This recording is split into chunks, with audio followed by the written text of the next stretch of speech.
Welcome, friends. This is JCT TV. This is Bible Study for the 21st Century.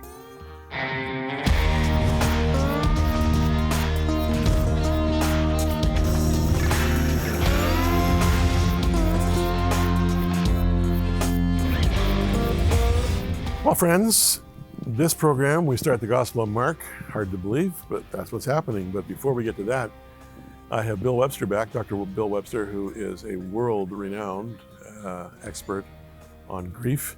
He is a grief counselor, has been so for 35 years. He's also a pastor, and he has written a number of best-selling books and pamphlets. He's just a tremendous, tremendous source of encouragement to those who have been bereaved.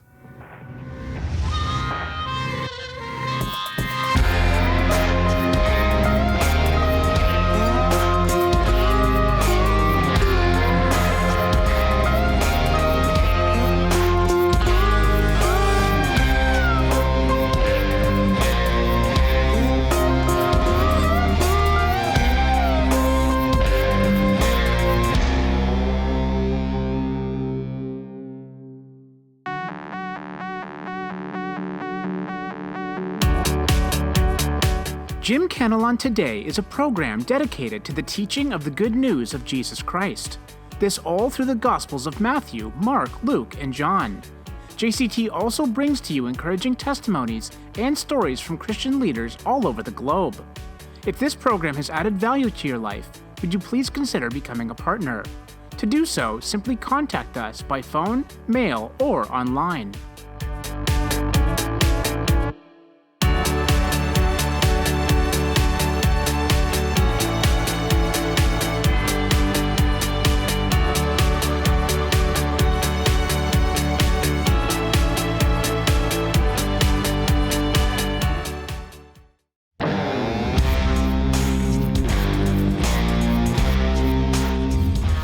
This is my fourth interview with Dr. Bill Webster over the course of the last several programs. There's one more to come, God willing. And we're talking about that very relevant topic of bereavement and dealing with grief. And boy, 9 out of 10 of us can really relate to this, because so many of us have had experiences, some of us more recently than others, with the loss of a loved one.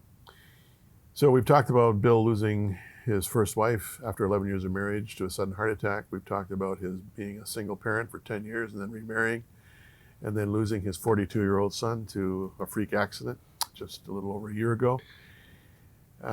We've talked about the conjunction of theory and experience, and coming from someone who's got a doctorate in this topic, I can't think of anyone more qualified to discuss that.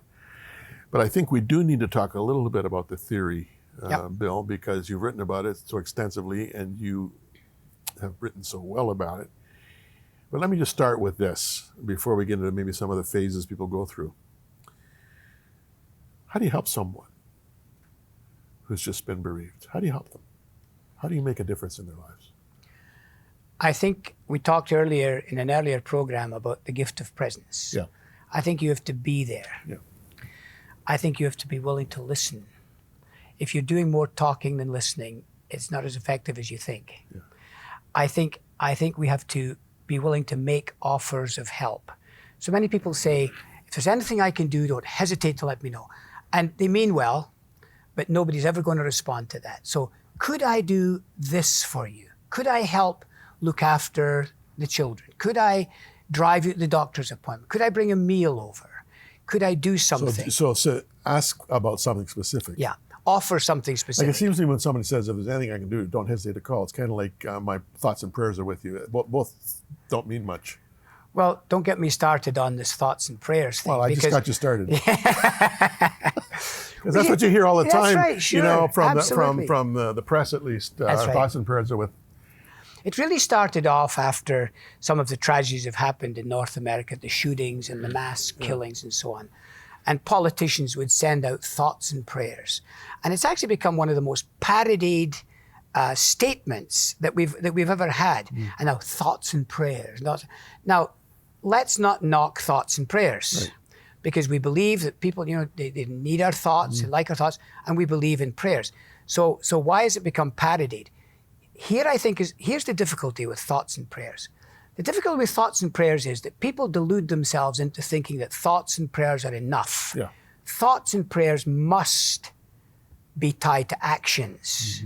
Thoughts and prayers without actions are useless. So politicians say, well, you're in our thoughts and prayers. Well, do something about the situation. That's what people are really asking. And we don't want to get into sides of debates on guns or anything of that nature. But, do something to let us know that this kind of thing isn't going to happen again. And so I think that's the difficulty. Grieving people want you to do something, to act. And I find that rather than offering, well, let me know, can I do this for you? Figure out what would this person need and make that offer. They will say yes or they may say no, but they'll appreciate the fact that you've made that offer. On a few occasions as a pastor, when I've been, dealing with a bereavement in my congregation, the husband, the wife has died, but the one who's died was the household manager. They looked after all the books, they did all the banking, and the other person, didn't have that stress, wasn't really in the loop when it came to those kinds of things. Suddenly, there's bills to be paid, there's all kinds of detail that has to be attended to, and they don't even know where to begin. And so what I've suggested is, and I make sure I talk to the person in advance of this, so-and-so, yes. Well, he is very, very good as an administrator, and I've asked him already, he's willing to do this. If you're willing, he will come and help you through the process of understanding what bills need to be paid, where they need to be paid, how often they need to be paid, and basically keep you between the ditches until you're on your own 2 feet. That's right. Now, that's a doing thing, right? That's exactly right. Because there are always practical adjustments. Yeah. For some people, the adjustments are outside of the home. For others, they're inside the home. And sometimes men who lose a spouse have an even bigger adjustment because the basic necessity of life, cooking and looking after themselves, perhaps a spouse did those tasks while they perform different tasks. So I think there's often an adjustment, learning new tasks, learning new skills and so on. And that's where I think a community, a church can offer, how do you cook for one, right? How do you balance a bank account? How do you look after important papers like wills and estates and these kinds of things? These are major issues, major stressors. Especially in the first few weeks after a bereavement, you've got all kinds of paperwork you got to go through, right? Exactly. That's right. And you can never have enough death certificates. No, that's right. And many funeral homes are now offering what they call aftercare. In my definition of grief, aftercare is grief support programs, but also offering, help with estates, help with forms, and getting the government things filled in, and what the government here in Canada calls terminal tax returns. And these are major, complicated issues. And I think people need help and support in these kinds of areas. But then again, also with the practical, everyday things, like how am I going to get to my doctor's appointment, says this little old lady, or how am I going to, get away from, instant food or whatever. What are some of the resources that I can draw upon that's going to make sure I get good nutrition? Very practical things that I think we can minister to people in. You're a grandparent, and you're fulfilling your grandparent role very well with your little daughter who lost her father last year. Grandparents can play a big role, can they not? Huge. Because I think I think that we're the connection. I'm the connection with my granddaughter to her daddy, right? So I'm her granddaddy, but I also have a very real bond with her because she's my son's daughter. And so that maintains that connection. So I think we have a real investment in the relationship, and we could play a very important part. Nobody can replace her dad, right? Even if my daughter-in-law were to marry him, that won't be her dad. And I can maintain it. I can tell the stories about him. I can show her the photographs when he was growing up, and do things with her and make it fun. And then, of course, the nicest thing is about being a grandparent, and then you give them back. That's right. And so, but no, I can't overemphasize how important I think it is for people to kind of lay aside. But she talks to me about her dad more than she talks to anybody. Really? And I talk to her. And her memories of her dad are pretty distinct? Well, yeah, I mean, she's only 5, but she recollects and she remembers and she looks at the photographs that we have, and we've been through the memory book and so on, and it's very important. And how do you explain death to a 5-year-old? I don't think you do. You don't? Because now we're here for a while, because children have different understandings of death, and a 5-year-old has no concept of the permanence of death. It's not till about they're developmentally 8 or 9 or 10 years old. So he's in another place. He's in heaven. So he's there looking at, and you don't mess with that. You understand that that's their understanding. That's the concept that they have, and you facilitate that, and they'll feel comfortable by that. Later on, well, Andrew was 9 and Steve was 7 when their mum died. Andrew got it much more than Steve did, even at 7. 10 years later, it came out in them saying, who was my mum? What was she like? I want to talk to Grandma. I want to talk to my uncles and aunts and just find out who she was and what she was like growing up. Because they didn't have they remembered this caring mother, but they wanted to know who she was as a human being. And I think these are the stories that grandparents can have, and I write letters. I send my granddaughter a message every morning on WhatsApp. 30 seconds. Hi, how you doing? I'm going to be doing this, and I'm actually going to be seeing her in a couple of days. And so I'm saying 2 more sleeps, and then we're going to be going for ice cream and this kind of thing. And I think kids, that's communicating with them and just letting them know that you're there. When I would come home from the studio several years ago, after our daughter had come to live with us, having lost her husband in that horrible accident in Africa, I knew what to expect. I'd open the door and I'd be tackled by 2 little boys. They were waiting for me. And they would tackle me, 1 on each leg, and I'd spend the next 20 minutes rolling around, wrestling and pretending like, they were beating me up and stuff, and just doing what little boys love to do, that kind of physical interaction. What I didn't realize at that time, and I've got 12 grandchildren, so I have to be really careful with this, but those 3 became more bonded to me than my other 9. And I suppose that's natural. But I have a place in my heart for those 3 that is very special because of that bonding process that came out of death. That's right. But I also hear you say, in fairness, I have 4 grandchildren, and I can honestly say I love all of my grandchildren equally. I have a bond with all of them. But because that's Steve's daughter, there's a special bond. So it's not a unique. It's well, it is unique, but it's a special thing, not exclusive. I concur with that. Now, 2 minutes before this interview is done, your 2 boys are teenagers, and suddenly there's a new woman in your life. Yeah. How did they deal with that? Well, I was very lucky, Jim, very fortunate, because they handled it very nicely, because they were already making plans to leave home. One's going off to university. The other one wants to go out west and become a ski coach and a helicopter pilot. And when Joanna came along, she's younger than I am, as you know, and they didn't see her as a replacement mother. And they welcomed her because this was something for Dad. This gave them an excuse to escape without guilt, right? So they were all for it, and they were great and were supportive, and they both had a great relationship with Joanna, and so that was good. I know other situations, but see, I think the key to me is when the kids have a strong relationship with that parent. Doesn't matter who comes along. It's not going to threaten it. It's when kids feel kind of threatened, this person's going to steal my parent away, and then what's going to happen to me? That's when the issues come. Yeah. And after 10 years of being a single dad and raising the boys as you did, they didn't see Johanna as substituting. That's exactly right. She was the new love of your life. Right. And they were happy because Dad was getting some happiness. Well, there you go. Isn't this great, friends? Looking forward to our next interview after this break, Bible study.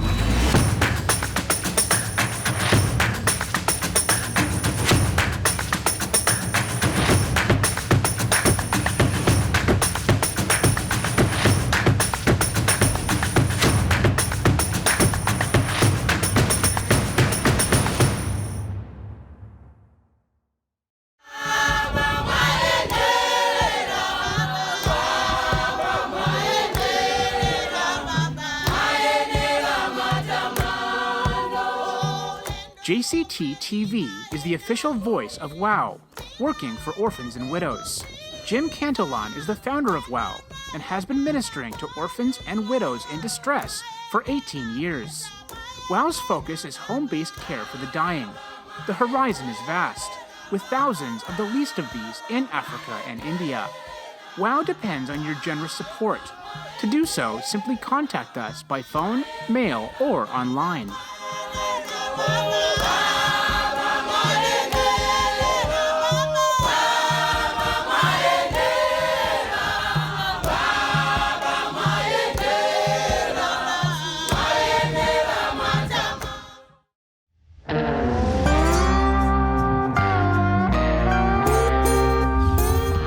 The Gospel of Mark is considered by pretty much all of the scholars and biblical commentators out there as the first of the Gospels to be written. In fact, when you're reading various interpretations of the Gospels, you see them referring again and again, if you're doing Matthew or if you're doing Luke especially, back to Mark, as he was sort of the one who provided them the template for what they're recording in their Gospels. I don't have any reason to argue with that. I do, at the same time, see all of the Gospel writers as being unique in themselves and having their own emphases and their own lens, their own perspective through which they saw the life and times of Jesus. Some of them emphasizing one thing, others emphasizing another, sometimes looking at events through a certain chronological scheme, and another guy looks at it through a different chronological scheme, and there are those who try to harmonize these things, which is a non-starter. You just simply have to realize you got four musicians here playing four different instruments, from the same score, but each of them making their own sound and their own interpretation. Having said that, you got John Mark in the book of Acts, you got the Mark of Paul's letters, you got another Mark or two here and there. So, don't think that when there's reference to Mark, it's always the same guy. His name in both Hebrew and Latin, which would be the Roman language, would be Marcus. His mother's house in Jerusalem would have been and was a well-known venue for believers to meet. In fact, when you read about Peter's miraculous release from prison by an angel, the first place he goes to is John Mark's parents' house or mother's house. I think his mother was probably a widow, and she was a wealthy widow at that, because it describes the house as having a porch, an outer courtyard. It talks about a few slaves, about a large upper room. So only a wealthy woman would have all of those accoutrements. And then you read about Mark, who is an attendant, if you will, in Acts chapter 13, verse 5, to Paul and Barnabas, which means probably he was an administrative assistant. He was booking ships, lodging, paying bills. At one point, Paul fired him. The reason given was desertion. Who knows why a young guy would decide to cop out of his job from time to time. And Paul, as you know, later reversed his censure of John Mark, and Barnabas took him to Cyprus. But then later in Colossians and Philemon, Mark is a fellow laborer. So, you got these various Marks, okay? The Mark that is writing Mark is seen as Peter's son. Peter, in fact, calls him my son in 1 Peter 5, verse 13. That doesn't mean he's his physical son, but he's adopted Mark as a protege, as someone that he's going to mentor, someone he's going to care for. And it could be that because Mark's father was dead, Peter saw himself as a kind of a surrogate father. We don't know. But it could mean that he had come to faith through Peter. And I'm convinced that Peter had probably mentored this younger man in frequent visits to his widowed mother's home. And a lot of biblical interpreters and biblical scholars suggest that Mark was Peter's interpreter who translated Peter's words into Greek.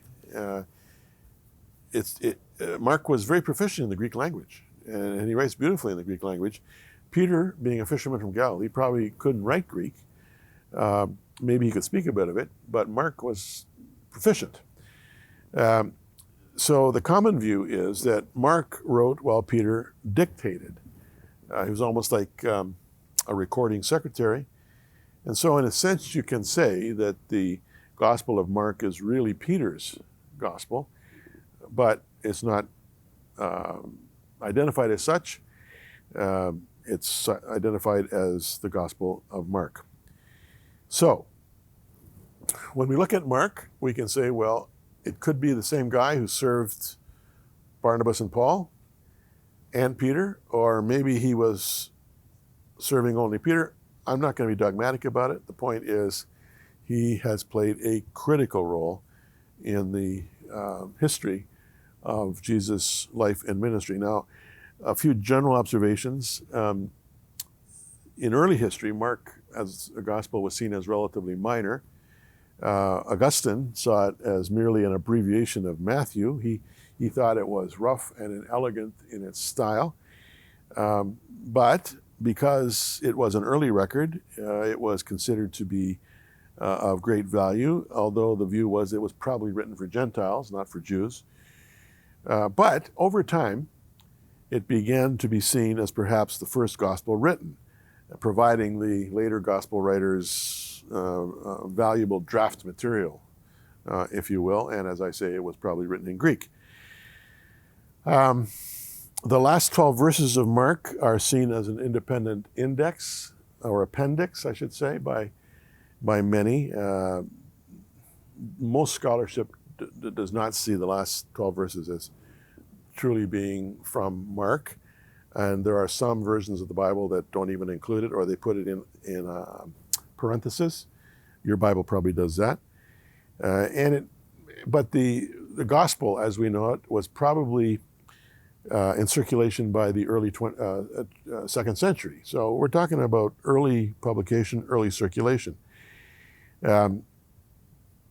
As Peter's memoirs, it is natural that the book should start from John the Baptist's preaching and the baptism of Jesus, because this was probably where Peter was first exposed to Jesus, even before they officially met. It's interesting, there's a few quirks in the book of Mark. There's only one parable that's peculiar to his book, and that's the parable of the seed that was growing secretly in chapter 4, verse 26. And there's only two miracles that are peculiar to the Gospel of Mark, and that's the healing of the deaf stammerer in chapter 7, verse 31, and the blind man at Bethsaida in chapter 8, verse 22. So, let's get into the book, okay? Enough preamble. He gets right to it. You'll find that, Mark doesn't gild the lily. That's not a very good metaphor. He doesn't spend a lot of time with extraneous detail or flowery language. He's very, very almost blunt in his record, and leaves a lot for the imagination, leaves a lot of space for interpretation between accounts. That's just his style, all right? But here we have it, the beginning of the gospel of Jesus Christ, the Son of God. As it is written in the prophets, behold, I send my messenger before your face who will prepare your way before you. The voice of one crying in the wilderness, prepare the way of the Lord, make his paths straight. John came baptizing in the wilderness and preaching a baptism of repentance for the remission of sins. Okay, this is the beginning of the gospel of Jesus Christ. And who does he begin with? John the Baptist.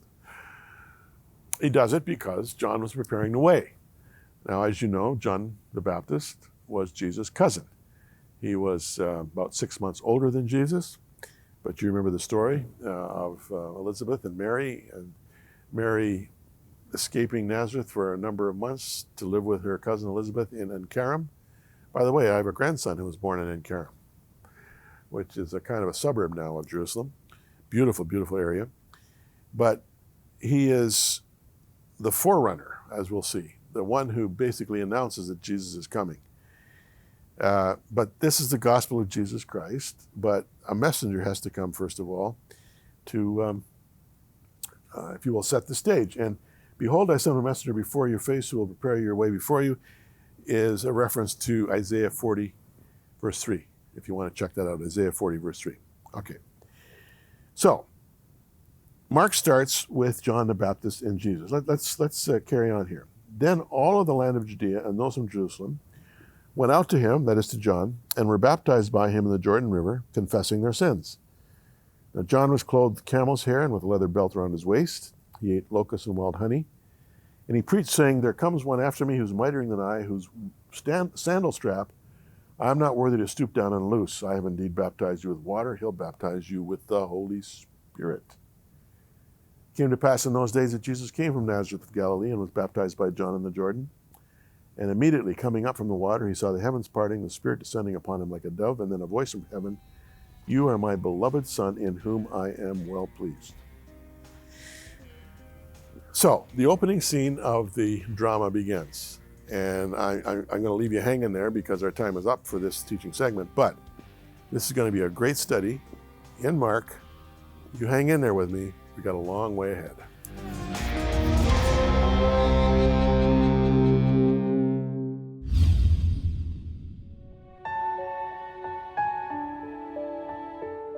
The Bible tells us that true religion is visiting orphans and widows in their distress. The Bible also says that God is a father to the fatherless and a defender of widows. Heaven's core values for mankind begin with God's heart for the least of these. When you support WOW, you're in the sweet spot of God's heart for the poor. Yes, we're only a small player in this great drama, but at least we're on the field. Please give generously.